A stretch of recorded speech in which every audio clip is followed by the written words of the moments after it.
this is John with FloodsGroub, and I want to bring you a treat for the holidays. It's my step-by-step on how to make my sourdough bread.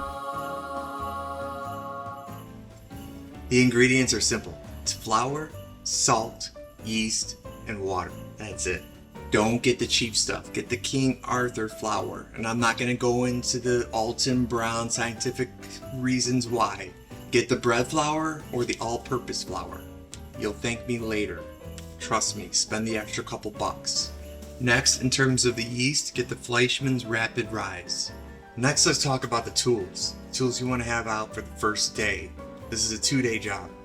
So the first day is going to be simple. We're going to have your measuring cup. At least have a 2-cup measure. Have a regular 1-cup measuring cup ready to go. Right? Have some measuring spoons.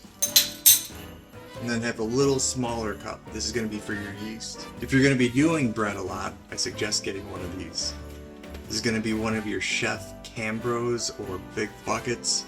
It's a 6-quart bucket. Snaps on top. It helps you from getting blowouts. Like a diaper, right? If you're a parent, you know what I'm talking about. Or you can use one of these. It's a lot cheaper, but it has more of an effect for a blowout. But you can get one of these at your grocery store. But I'll put a link to one of these. You can get it from Amazon. I use it all the time. It's going to save you a lot of time, and you'll see later on how effective it is because you can watch your bread dough rise. Next thing you'll want is a scale. It's a food scale. It's going to save you on your measurements. Yes, you got to measure your dough. You got to measure what's going on here with your food. And the last thing you want here is a electric food thermometer. It's going to help you with the water that we're going to be using. So let's get going on the first part of this dough. So first things first, and we work on day 1's fermentation. And it's not like the San Francisco sour that's there where you have the elements like the ocean and the air that's out there with the fog and the awesome weather that they have there, especially when you are like me where you live in Cincinnati or you live in Chicago and everything is different based on where you live. Here you deal with what you have, and trust me, I've made some amazing sour, but your yeast likes to play with what you have, and sometimes you have good yeast and sometimes your yeast likes to screw with you. So this is what we're going to do. We're going to play with what we have based off your weather. And it changes, trust me. You're going to have some days where it's good and some days where it's iffy. So trust me, if you get a weird batch, you get a weird batch. So let's start with our scale. We turn on our scale, wait for it to go to 0, make sure you're on grams. We're going to put our bucket on there, and then we're going to tare it so that it goes back down to 0. And we're going to open up our flour.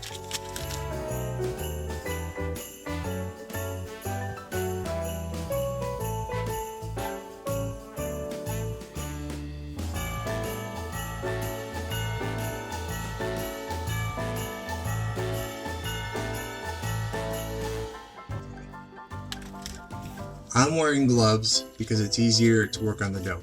So it's up to you, but you'll want to have something. The next step is to get your yeast ready and your water. I've already measured out about 80 to 85 degrees of water. You want to do 2 cups of water and a 1/3 cup of water in a separate little dish. Then what you want to do is take a 1/4 teaspoon of yeast. So I took my Rapid Rise, cut just the end off here. You want to save the rest of this package because we're going to use it again later. We're going to need some more yeast for later on.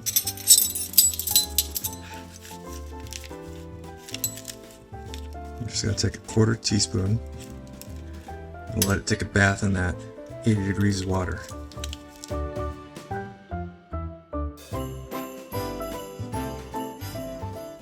And it's as simple as dumping it all around the top of our flour. And anything that's left in there, rather than scooping it out with your finger, we're going to take our water that has to go in there and then we're just gonna dump it right through.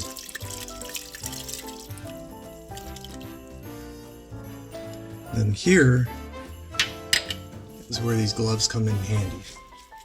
What you're gonna do is you're gonna go over and under from the bottom of the bowl. It's as simple as this, and you're just gonna turn it over like this. What this does is helps the dough from getting clumps. And you kind of scrape the wall as you go too. So you get all those clumps off the wall. So I'm scraping it off the wall just like that. You can hear my puppy barking upstairs. She knows what I'm doing. And really, if it's too dry, we're going to want to put in a little bit more water. Because remember, this is our start of our ferment. And it's a little dry for me. So I'm going to grab a little bit more water so I can show you the consistency I want. It's a little sticky, but not really where I want it to be.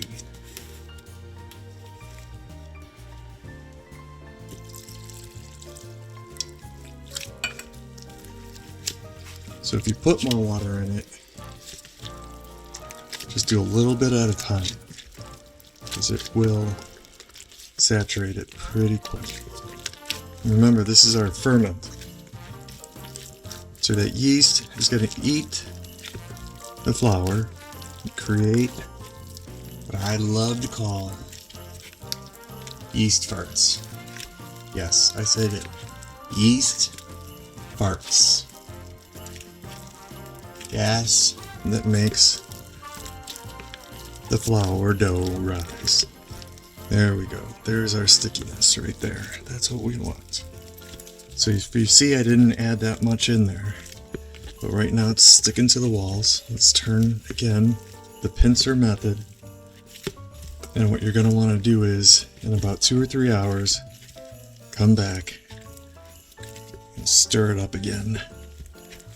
What we want is a loaf that's going to stick in soup, soak up all that moisture in your soup. Or if you have mussels for Christmas, it's going to soak up all that mussel juice. Look at that. Yum. See how I'm scraping the edges? Scrape the edges, bring it down. Over, over, over. And if you have any clumps like that, just get them out. Scrape from the bottom, bring it over. Scrape from the bottom, bring it over. Alright. Once you have that started, take that off.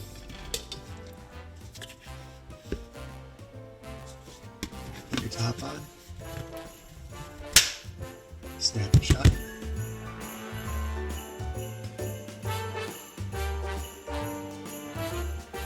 Good morning, it's day 2, and hopefully your ferment has doubled in size like this. I did a little bit of a cheat and put it right above my fireplace, but you don't really want it to be in a room above 72 degrees. So put it somewhere warm, but not too warm. But here's what it looks like. I did explain to you that the yeast releases fart bubbles. It creates a rise in the dough. It is considered yeast farts. Let's talk about the jokes. Let's get them out. But that's how the yeast creates the dough to rise. Let's get it out. Let's talk about it. Everybody farts. That's our dough joke for the morning. The next thing I want to talk about are some of the additives. So I'm just going to use salt and pepper because they're simple, they're easy to find, and they're cheap. And I don't want to skimp out and use cheap pepper. So we're going to use coarse grained pepper, but not a whole lot. And I'll give you the exact measurements right after this. The other thing I want to talk about is salt.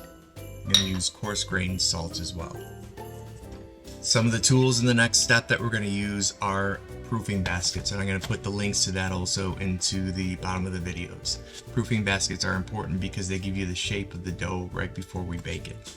And you're going to need these, trust me. It's worth going on Amazon and buying these. Next thing we're going to do is open up this canister and give it a smell. And if it smells like anything dead, throw it out. Most likely it's not going to because it's done its natural fermentation.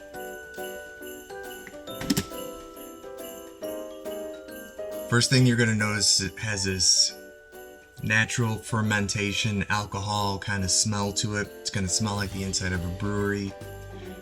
It smells pretty good. That's the smell we want. So let's move on to our next steps. So the next step is the second out of 3 steps, and you actually have to let it sit for a little while longer before we actually bake it.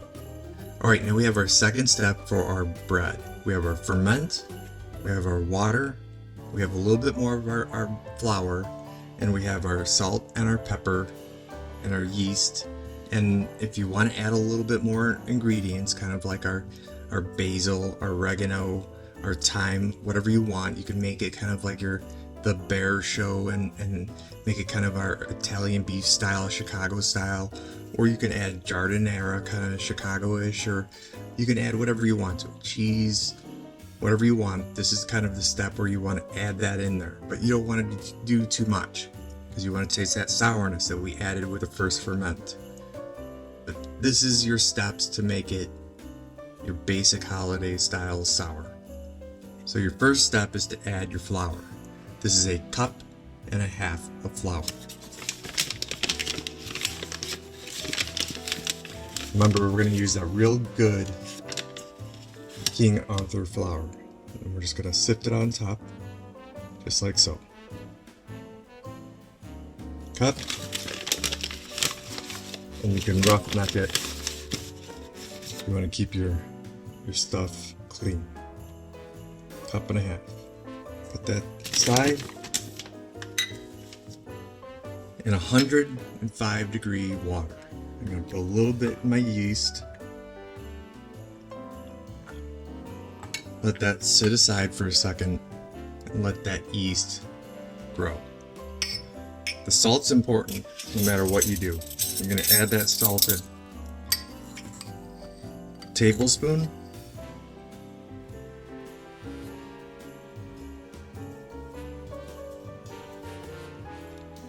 Again, no matter what ingredients you add, the salt's important. And a teaspoon. And then as for the pepper, I'm just going to go a heaping teaspoon. And I'll do a little bit more because, he doesn't like pepper. At least I don't,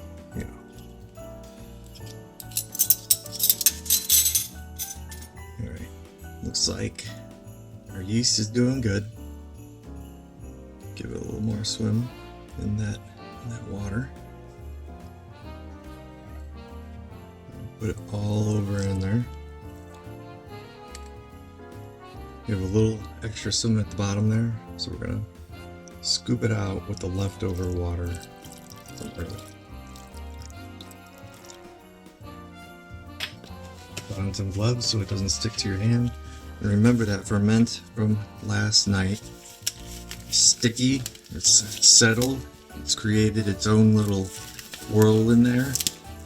So it's not letting this new stuff in here kind of settle down in there. It's not going to just go and allow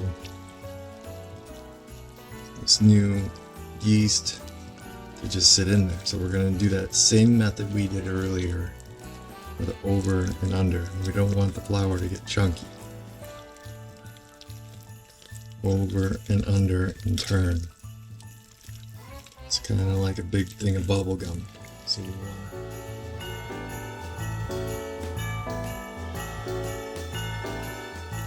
again, in about an hour or two, come back and do the same method. Let it sit. And then we'll move on to step 3. So now we're on to step 3. Our dough has risen a second time. It's got our yeast, our flour, a little bit of water, and then our salt and pepper. It's actually done pretty well. It's been about an hour and a half.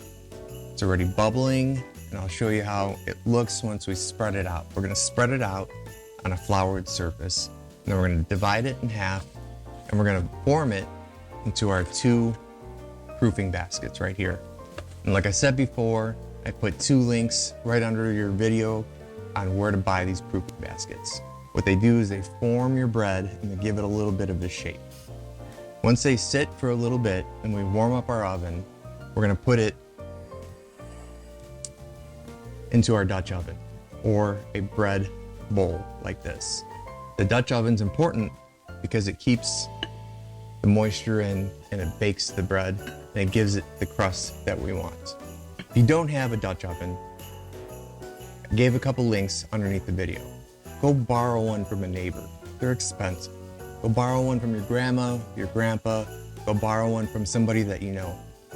Just find a Dutch oven. They're important for this bread, and you'll see why when the bread turns out the way it does. It's something that it's a great investment for soups, for breads, for anything in the future. Go buy yourself a Dutch oven. You'll see why. So let's get started. I'll show you how this looks when it comes out. You'll want to wear gloves for this because it gets sticky. It's hard to move things around. Go buy some latex gloves. Borrow them from, you can go ask the butcher at the Kroger down the street or the grocery store down the street. Go borrow some latex gloves. Don't reuse them from something else. It's kind of gross. So here we go.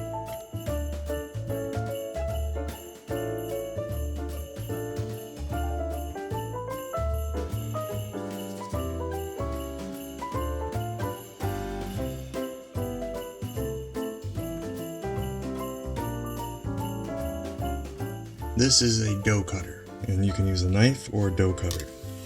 But here's where we want to split our dough in half. Now that we have it on our table, we want to play with it a little bit, but we don't want to crush it. It's very delicate. And we want to cut it as in half as possible. I usually eyeball it and get it right in the half of where it lays. And that looks about half right there. And again, we don't want to crush it because we have all that air zone in there, all the yeast farts that we've been working on all day. So let's get these in a little bit of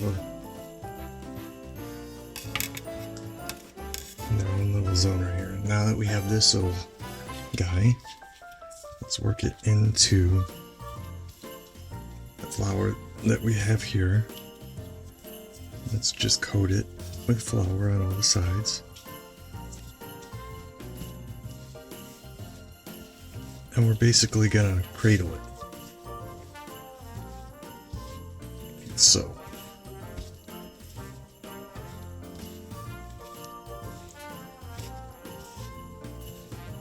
again, we don't want to crush the air bubbles out of it, but we do want to make sure that all of it is covered.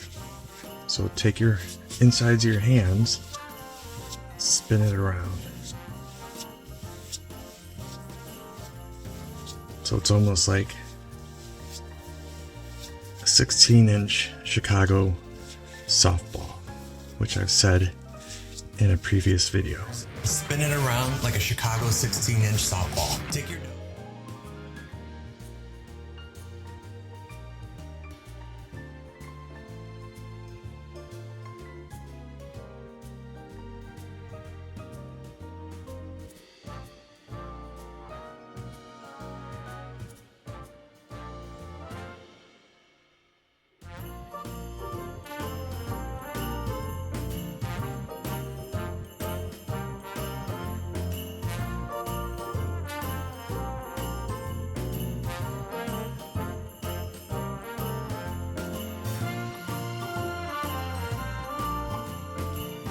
With proofing basket, we're going to put it on just like that, and we're going to put it to the side.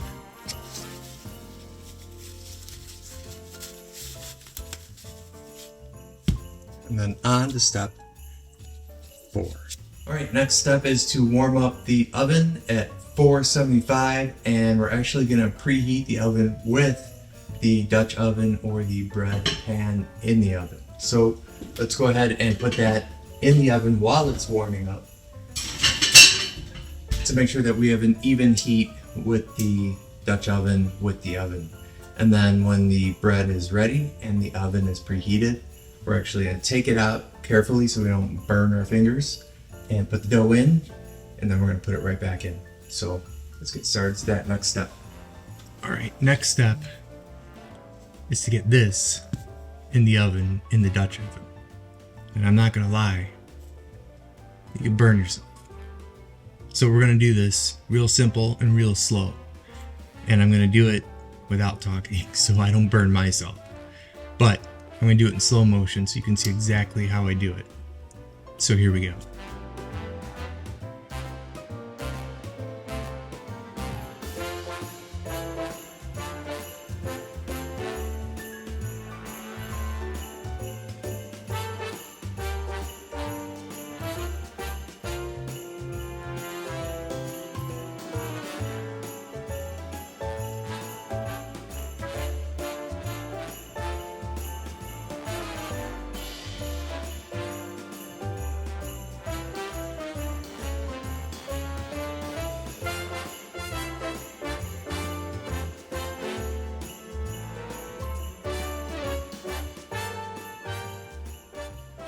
Set you for 30 minutes. Here we go. And just take the top off and let it cook for 18 more minutes.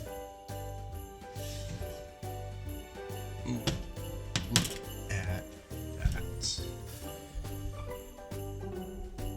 Let's get this out and have a peek.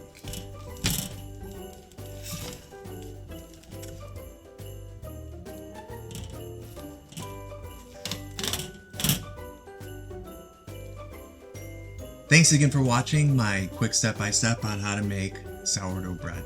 And if it doesn't look something like this, keep trying, because I know I ruined my fair share of sourdough loaves before it looked anything like this. So just keep trying, don't give up. And if it looks something like this, I hope you enjoy it, and I hope you have a great holiday season. Thanks again for watching.